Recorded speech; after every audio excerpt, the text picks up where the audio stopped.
Hello friends, how are you? ફરીથી આપ સૌનું સ્વાગત છે મારી યુટ્યુબ ચેનલના ઉપર. આપણે લાસ્ટ ટાઈમ યુનિટ 5 અને રીડ 1 જોયું હતું. એન્સના ચેપ્ટરના 2 પાર્ટ જોયેલા છે અને આજે આપણે સ્ટાર્ટ કરી રહેલા છે યુનિટ 5નું જે સેકન્ડ રીડ જે છે તે, અને તે પોએમ છે. અને ખાસું અંતર જોવા નહીં મળતું કોન્સેપ્ટમાં. હા, એકનું સ્વરૂપ પ્રોઝેઇક હતું તો બીજાનું છે પોએટિક, એટલે કે એક ગદ્ય છે તે એક પદ્ય છે. અહીંયા આગળ આપણે એક સરસ મજાની કવિતા ભણવા જઈ રહેલા છે કે જે આપણે એન્સ વિશેની જે ટીમ વર્ક જે છે, જે સેન્સ જે છે, સોશિયલ જે સેન્સ છે તેના વિશે પણ અહીંયા નો મેન આર ફોરેન કરીને એક કવિતા છે. ખૂબ જ મજાની કવિતા છે, સરસ કવિતા છે કે જે આપણને અવેર કરે છે. અને એ લખાયેલી છે જેમ્સ કિર્કપ દ્વારા. And he was an English poet, very famous English poet, translator, novel writer, autobiography writer. અને પોસ્ટ કોલોનિયલ પોએમ લખેલી છે, એટલે કે 1945ના સમયગાળા દરમિયાન આ કવિતા લખેલી છે. And this poem talks about globalisation and unity, એટલે કે વસુધૈવ કુટુંબકમની કદાચ અહીંયા ભાવના સિદ્ધ થતી હોય એવું કંઈક આપણને લાગે છે. તો આપણે કવિતાને ખૂબ જ મિનિંગફુલ આપણે સમજવાની કોશિશ કરીએ અને આપણા જીવનના અંદર, આપણા દેશના અંદર પણ કેવી પરિસ્થિતિ છે તો જે ડિફરન્સીસ જે છે એને સમજવાની કોશિશ કરીએ અને એક સારા અને સમજદાર નાગરિક તરીકે વિશ્વના અંદર અને આપણા દેશમાં અવતરીએ, એ જ આપણે જોવાનું રહ્યું. So let's start with the poem, friends. Remember, no main are strange, no country is foreign, beneath all uniforms a single body breathes like ours, the land our brothers walk upon is earth like this, in which we all shall lie. They too, aware of the sun and air and water, are fed by peaceful harvests, by war's long winter start. Their hands are ours, and in their lines we read a labor not different from our own.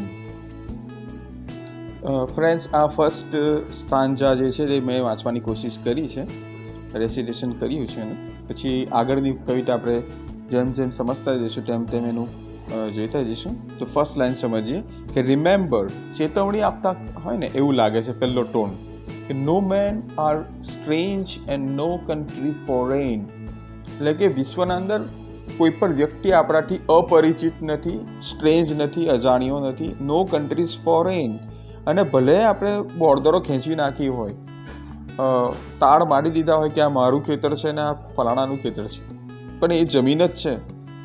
એટલે આ દેશ કંઈક પરદેશ નથી, એકબીજા જમીનના ઉપર ભાગ જ પાડી દીધેલા છે, એટલું જ છે. એટલે no country is foreign. Beneath all uniforms, beneath એટલે નીચે, શાની નીચે? દરેક વ્યક્તિના યુનિફોર્મની નીચે અ સિંગલ બોડી બ્રીથ્સ, એક વ્યક્તિની આત્મા ધડકે છે, શ્વાસ લઈ રહી છે. અને અહીંયા ફ્રેન્ડ્સ એક સિમ્બોલિઝમ પણ છે.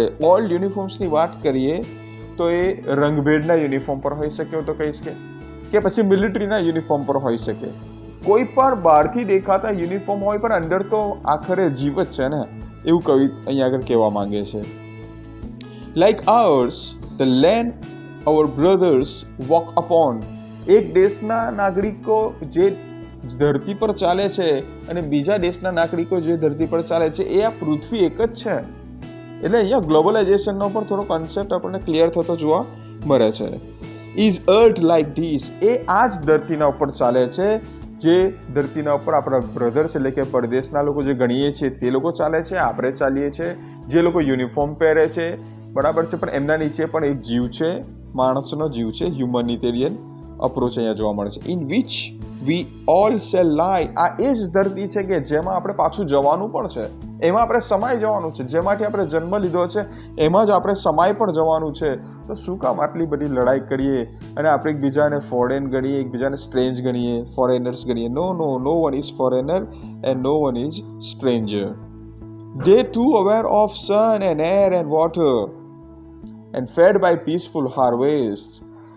પારકા દેશના લોકો જે ગણીએ છીએ તે લોકો પણ અથવા આપણે વિરોધ દેશના લોકોને પણ સૂર્યની જરૂર પડે છે, હવાની જરૂર પડે છે, પાણીની જરૂર પડે છે અને ખોરાકની જરૂર પડે છે. તો ફ્રેન્ડ્સ, આપણે શું કામ એકબીજાને પછી સ્ટ્રેન્જર ગણતા હોઈએ છીએ? કપરાની નીચે જીવ સરખો, બધાની જરૂરિયાતો સરખી, બરાબર છે. પૃથ્વીના ઉપર ચાલવાનું આપણું સરખું, ત્યાં જવાનું પણ આપણે છે, બરાબર. તો પણ આપણે પીસફુલ હાર્વેસ્ટ આપણે ઈચ્છીએ છીએ, જે શાંતિનો જે કોરિયો જે છે, લુકમો છે તે બધા આપણે ઈચ્છીએ છીએ. કોઈ એવું કહે છે કે ના, મને તો સૂર્યની જરૂર નથી, હવાની જરૂર નથી, પાણીની જરૂર નથી, ખોરાકની જરૂર નથી? બધાને જરૂર સેમ વસ્તુની પડે છે, તો પણ આપણે એકબીજાને કેમ સ્ટ્રેન્જ ગણીએ છીએ, અજાણ્યા ગણીએ છીએ? બધાને એકબીજા પરિચિત છે કે ખોરાક લઈએ છીએ, હવાની જરૂર પડે માનવ છે. તો by wars long winter start, અને આપણે બધા પરિચિત પણ છીએ શાનાથી? By wars long winter start, કે જે આપણે વેઠ્યું છે પહેલો વિશ્વયુદ્ધ અને બીજું વિશ્વયુદ્ધ. જ્યારે પહેલું વિશ્વયુદ્ધ લડાયું હતું ત્યારે અને બીજું વિશ્વયુદ્ધ 1940 થી 45 સુધી લડાયું. આ 5 વર્ષના 2 વિશ્વયુદ્ધ લડાયા છે પૃથ્વીના ઉપર, અને આ 2 વિશ્વયુદ્ધોએ શું કર્યું છે? 11 કરોડ લોકોનો જીવ લઈ લીધો છે. એટલે સ્ટાર્ડ કહ્યું છે, શબ્દ છે વિન્ટર સ્ટાર્ડ, એટલે કે આપણે ખૂબ જ કપરા પરિસ્થિતિમાંથી આપણે સફળ થઈને આવ્યા છે, ભોગવ્યું છે, ઘણું બધું આપણે ગુમાવ્યું છે, એકબીજાને સ્ટ્રેન્જર ગણીને, એકબીજા સાથે ઝઘડો કરીને, લડાઈ કરીને.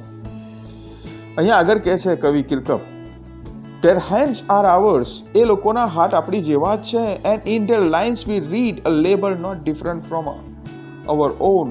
એટલે કે જે કામ આપણે કરીએ છીએ એ લોકો પણ એવા જ કામ કરે છે, અને કામ કરીને જ લોકો પોતાનો ગુજારો કરે છે. હાથ પણ સરખા છે, 2 હાથ છે, 2 આંખો છે, 2 કાન છે, બરાબર.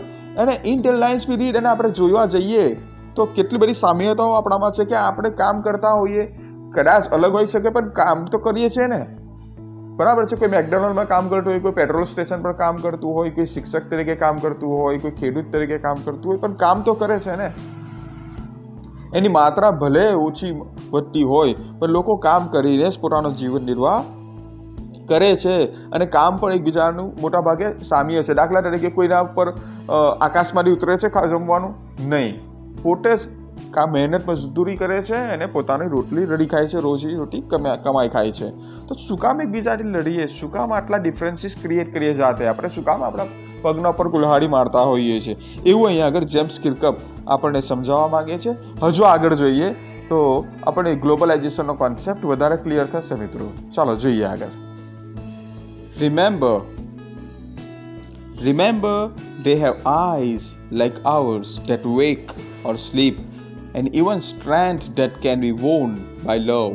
In every land is common life that all can recognize and understand. Let us remember, whenever we are told to hate our brothers, it is ourselves that we shall dispose, betray, condemn. જો હવે બીજા પાર્ટના અંદર પોએમના બીજા એક સ્ટાન્જામાં જોવા જઈએ તો ત્યાં પણ શબ્દની શરૂઆત, જે લાઇનની શરૂઆત જે છે તે રિમેમ્બર શબ્દથી થઈ છે કે remember they have eyes like ours that wake or sleep. યાદ રાખજો, પારકા દેશના લોકો જેને આપણે દુશ્મન ગણતા હોઈએ છીએ, તેમની આંખો પણ આપણા જેવી જ આંખો છે, ભલે એનો કલર અલગ હોઈ શકે, that wake, પરંતુ જે ઊંઘવાનું કામ છે આંખોનું તે, અને સુવાનું જાગવાનું કામ જે છે વેકઅપ એટલે કે જાગવું અને ઊંઘે છે, બરાબર છે. કે આખી રાત કે 24 કલાક કે જાગતું નથી મિત્રો. And strength that can be won by love, અને દરેક જણ પાસે એક શક્તિ રહેલી છે, દરેક જણ પાસે. કઈ સૌથી શ્રેષ્ઠ શક્તિ છે? પ્રેમ. તમે કોઈને પ્રેમથી જીતી શકો. કોઈ પણ ધર્મગુરુ જુઓ, કોઈ પણ મહાન પુરુષ જુઓ, પ્રોફેટ સલ્લલ્લાહુ મોહમ્મદ સલ્લલ્લાહુ અલૈહિ વસલ્લમ જુઓ, ગાંધીજી જુઓ, એબ્રાહમ લિંકન જુઓ, એમણે પ્રેમથી જીતવાની કોશિશ કરી છે મિત્રો. કોઈની સાથે લડાઈ ઝઘડાની વાત નહીં કરી. હા, લડાઈ કરી છે લોકોએ, અહિંસક રીતે પણ લડાઈ કરી હશે, કોઈકને સમજાવી બુજાવીને પણ લડાઈ કરી હશે, પણ જીતવાની કોશિશ તો પ્રેમથી જ થાય છે. એવું કહે છે કે 2 વિશ્વયુદ્ધો લડાયા ને, અને બંને વિશ્વયુદ્ધના અંતે જે અમુક પેલા નીતિઓ ઘડવાવાળા રચાય, નીતિઓ અને જે પદના ઉપર લોકો બેઠા અને જે શાંતિ કમિટીઓની રચનાઓ થઈ, તે ટેબલ પર જ થઈ છે. એટલે વાતચીત દ્વારા જ એ પ્રશ્નોનો હલ આવ્યો છે, નહીં કે એકબીજાનો જાન લઈને. 11 કરોડ લોકો ફોકટના અંદર પછી પડી ગયા, અને 5 વર્ષ સુધી લડ્યા પછી ટેબલ પર આવીને લોકોએ ગોરમેજી પરિષદ ને ઘણી બધી પરિષદો, યુએનઓની રચનાઓ થઈ, રાઈટ? એ પ્રકારની રચનાઓ કરવી પડી ટેબલના ઉપર આવીને. એટલે કે પ્રેમથી જ જીતી શકાય, વાતચીત કરીને જ જીતી શકાય, એકબીજાના પ્રશ્નો સાંભળીને જીતી શકાય છે. એટલે કે પ્રેમ એક ખૂબ જ મહત્વની એક તાકાત છે અને આપણે બધાને એકબીજા સાથે અરસપરસ પર રહેવા માટે મજબૂર કરે છે પ્રેમ. એટલી શક્તિ છે એમાં રહેલી. જ્યારે હેતરેજ જે છે એનો વિરુદ્ધાર્થી શબ્દ એકબીજાની નફરત ફેલાવે છે અને એકબીજાને નુકસાન પહોંચાડે છે અને સાથે રહેવા પણ નહીં દેતા. In every land is common life that all can recognize and understand. દરેકને સમજણ પડે છે કે મારે જીવન નિર્વાહ કેટલો કરવાનો છે, મારું જીવન કેટલું છે. બધાનું કોમન જીવન છે, રાઈટ? આપણે કોઈને કોઈ પ્રત્યે રોલ પ્લે કરવાનો છે, એક દીકરા તરીકે, એક દીકરી તરીકે, એક શિક્ષક તરીકે, એક કામદાર તરીકે. આપણે કઈ ને કઈ રીતે રોલ કરવાનો, એક નેતા તરીકે કામ કરવાનું છે. In every land is common life. બધાનું સામ્ય છે. કોઈનું જીવન ધોરણ 60 વર્ષ સુધીનું હોઈ શકે, કોઈનું 70 સુધીનું હોઈ શકે. That all can recognize and understand. આપણને બધી સમજણ છે તો પણ આપણે બીજાને નફરત કરીએ છીએ. Let us remember. ચાલો આપણે એક વસ્તુ આજે યાદ રાખીએ. Whenever we are told to hate our brothers, જ્યારે આપણને કોઈ ચડાવે, આપણને કોઈ હેટ કરવાનું કે આપણા બ્રધર્સને, તો it is ourselves that we shall dispose is betray and condemn. તો યાદ રાખજો કે જ્યારે આપણે આપણા બોસ એટલે કે આપણા ઉપલા બોસને માનીને કોઈ આપણને જે ખરાબ કામ કરવા કહેતા હોય, આપણા બ્રધર્સને હેટ કરવા કહેતા હોય, ચડામણી કરતા હોય, તો યાદ રાખજો કે આપણે જે હુમલો કરવા જઈ રહેલા છે, જેની સાથે લડાઈ કરવા જઈ રહેલા છે, એ આપણા બ્રધર્સ, આપણા ભાઈઓ છે. અને it is ourselves that we shall dispose is betray and condemn. એનો મતલબ થાય છે કે જે આપણે આપણી જાતને નુકસાન પહોંચાડી રહેલા છે. ડિસ્પોઝિશનો મતલબ થાય છે આપણે આપણી જાતને એક નુકસાનમાં પહોંચાડી રહેલા છે. બિત્રે, આપણે આપણી જાતને શું કરી રહેલા છે? ડિસલોયલ બની રહેલા છે. આપણે આપણી જાતની સાથે બેવફાઈ કરી રહેલા છે અને કન્ડેમ કરી રહેલા છે. આપણે આપણી જાતને ટીકાઓ પણ કરી રહેલા છે, ટીકાને પાત્ર બનાવી રહેલા છે. તો આપણે શું કામ કોઈની વાતમાં આવીને લડાઈ ઝઘડો કરવો છે? સામાન્ય બાબતના અંદર આપણે સામાજિક જીવનમાં પણ આવું જ કરતા હોઈએ છીએ. કોઈએ 2 વાત કહી દીધી તો 2-4 જણા ચડાવવાવાળા મળી જાય તો આપણે લડાઈ કરી નાખીએ છીએ અને લડાઈ કર્યા પછી આપણને પસ્તાવો થાય કે મારે આવું ન કરવું જોઈએ. ત્યારે નુકસાન પણ ખૂબ જ થઈ ગયેલું હોય કે જે આપણે